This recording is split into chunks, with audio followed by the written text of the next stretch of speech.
আসসালামু আলাইকুম।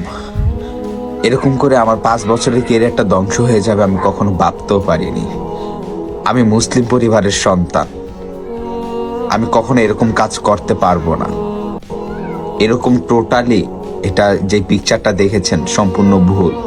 আমি এরকম টাইপের না। যখন স্যান্ডির সাথে আমার প্রথম দেখা হয়েছিল তখন আর কি ও আমার কাজকে খুব ভালোবাসতো, আমার কাজকে পছন্দ করত। এই জন্য সে আমার সাথে দেখা করতে চাইছে, আমিও তার সাথে দেখা করতে চাইছি। তখন আর কি যখন রাত্র হয়ে গিয়েছিল, তারা মানে কয়েকজন মিলে জুস টাইপের কিছু খাচ্ছিল, ওটা আমিও খাইছি। তখন প্রচণ্ড একটা ঘুম ঘুম ভাব হয়েছিল। হওয়ার পর আমি আর কি ওই ঘুম ঘুম ভাব হয়েছে, ও দুষ্টামি করে একটা আমার কিস করে ছবি তুলেছিল। এই ছবিটা যে এরকম ভাবে একটা ইফেক্ট করবে বা আমার ক্যারিয়ারের ভিতরে আমি কখনো ভাবতে পারিনি। এসব ছবি দিয়ে নানা ধরনের রং তামাশা করতেছে। আমি সত্যি বলছি, ওর সাথে আমার কোনো সম্পর্ক ছিল না। তোমরা দেখেছো বাংলাদেশে কি হচ্ছে আমার ছবি নিয়ে? তোমরা কি দেখেছো? আর আমার ভালোবাসাকে মিথ্যে বলে এখন সে কান্নাকাটি করে ভিডিও করছে। এত বড় সাহস!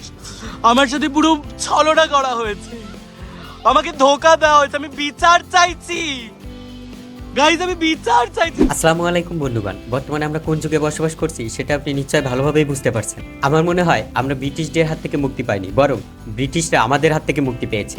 তরে কইছে তুই বেশি জানোস।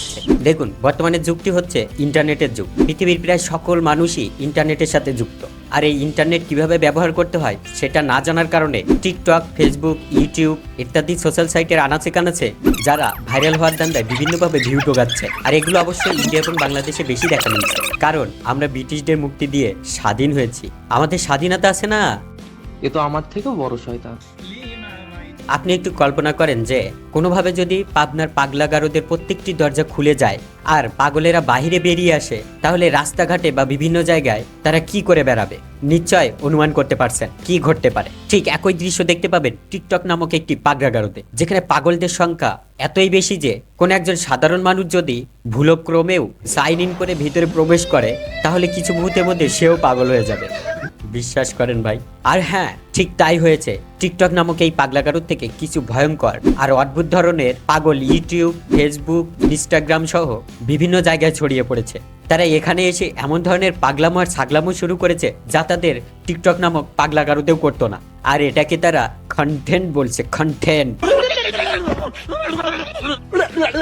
আরে তোদের কন্টেন্টের গুলি মারি ভাই রে ভাই, সারাদিনের সময় পায় না কাজের ব্যস্ততায়। যখনই মনটা ভালো করার জন্য একটু সোশ্যাল মিডিয়ায় ঢুকি দেশ বিদেশের খবর নেওয়ার জন্য, তখন ফিরে এসব পাগল ছাগলদের আনাগোনা এতই বেশি যে আর সহ্য করা যায় না ভাই, আর সহ্য করা যায় না। মাঝে মাঝে মনে হয় নেট দুনিয়া ছেড়ে কোনো জঙ্গলে যেয়ে বসবাস শুরু করে দিই। আচ্ছা, এখন আসুন সাম্প্রতিক সময়ে কোন বিষয়টা বেশি দেখা যাচ্ছে সেটি নিয়ে কিছু কথা বলি। তোরা কন্টেন্ট বানাবি বানা, তোদের তো কেউ নিষেধ করেনি। এমন কন্টেন্ট বানা যাতে তোদের ফ্যান ফলোয়াররা তোদের থেকে কিছু শেখে, তোদের নিয়ে গর্ব করে। দেখুন, প্রথম থেকেই শুরু করি। আপনারা নিশ্চয় বিডি ইমরানকে চিনেন। সে একজন ইউটিউব কন্টেন্ট ক্রিয়েটর। সে কিন্তু প্রথমে ইউটিউবে আসে নাই, সে টিকটক নামক পাগলাগারদের একজন ভয়ঙ্কর সদস্য ছিল। পাগলাগারদ থেকে বেরিয়ে এসে বিভিন্ন ধরনের পাগলামো করতো। তো ধীরে ধীরে সে ভালো হতে থাকলো, কারণ বাহিরে এসে পাগলামো ছাগলামো করলে পাবলিক তো আর বসে বসে আঙ্গুল চুষবে না। তো ধীরে ধীরে সে একজন মানবতার ফেরিওয়ালা হয়ে যায়। ভালোই কন্টেন্ট তৈরি করতো, শিক্ষণীয় ভিডিও তৈরি করতো। সে ভালোই ভিউ আর ফেমাস হতে থাকলো। আমারও ভালো লাগতো। কিন্তু এখন কি দেখছি ভাই, ভাই রে ভাই, এটা তো পুরাই চমলক্ষ। আর এই চমলক্ষটা ঘটছে কার সাথে? আরে আরে শান্ত হন, দাঁড়ান। তার সম্পর্কে একদম গোড়া থেকেই বলবো, যাতে আপনাদের বুঝতে সুবিধা হয়। এই মালটা আসলে কে? না, লাইট জ্বালা। তো দেখুন, এই যে মালটাকে দেখছেন, এর নাম স্যান্ডে শাহ। সে কি করে? সে ইন্ডিয়ার একজন কুখ্যাত কন্টেন্ট ক্রিয়েটর। তার ভিডিও আপনি দেখলে জাগায় পুরো কেন্দ্রে দিয়েছে। হ্যাঁ, ঠিকই কেন্দ্রে দিবেন।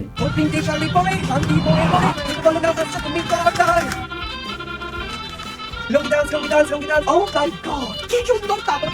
আজ আমি ওটা দিয়ে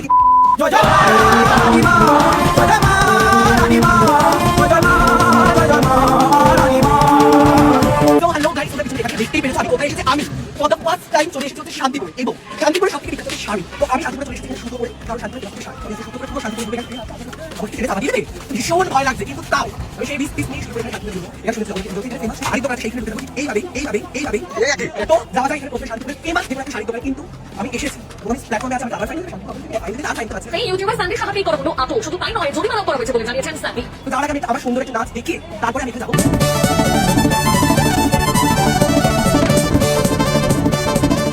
আমি বুঝি না এইসব পচা আর দুর্গন্ধযুক্ত ভিডিও ওর ফ্যান ফলোয়াররা কিভাবে নেয়। ওয়াহ, থু, থু।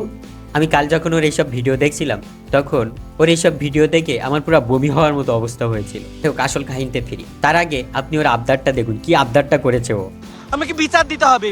আমি বাংলাদেশের ভাবি হতে চেয়েছিলাম, আমি চেয়েছিলাম বাংলাদেশের ভাবি হতে, কিন্তু আমি পারলাম না। আমাকে এত ধোকা দিয়ে দিল। আমি বুঝি না এইসব পাগল ছাগলদের বাংলাদেশে ঢুকতে দেয় কারা? ও নাকি বাংলাদেশের ভাবি হবে। ভাবি ভাবি ভাবি, আরে বলি কি তুই যে ভাবি হবি তো ওইটা ঢাকবি কোথায়?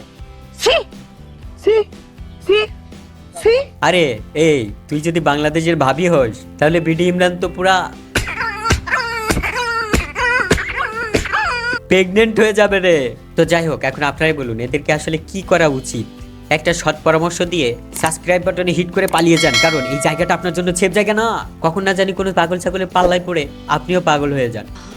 বিডি ইমরান তুমি ছেড়ে যেও না। তে বললে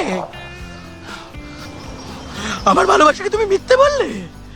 এত বড় সাহস! ধুর, এ তো ভালোই ডিস্টার্ব করছে। দাঁড়ান, এর একটা ব্যবস্থা করতেছি। একটা ব্যবস্থা না করলে হচ্ছে না। এই নয় ইমরান, সাবাস বেটা।